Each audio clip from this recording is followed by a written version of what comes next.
off the edge. I got the coupon, but I think I fucking closed it a little too early. Like the guy told me, let it pop back Yeah. and then close it. So what do you want me to do? Just Yeah.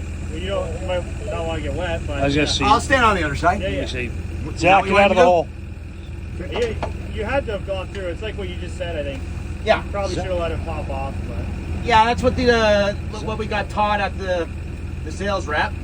I just don't trust this PVC is not the best out here. No way. No.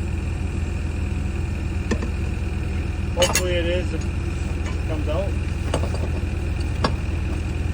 Keith, I wouldn't do that. It's okay. Hold on.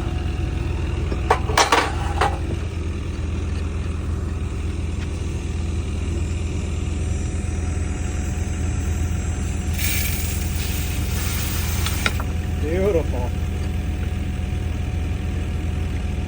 Bit of a leak. But I think it's just that fucking. Yeah, you got the coupon there, buddy. Yeah. See all that bio. So on the side there. That's all the biofilm too. All the black. Yeah. That's pretty thick though. Usually it's not that thick. We got PVC? gray stuff up the road. It's pretty thin stuff.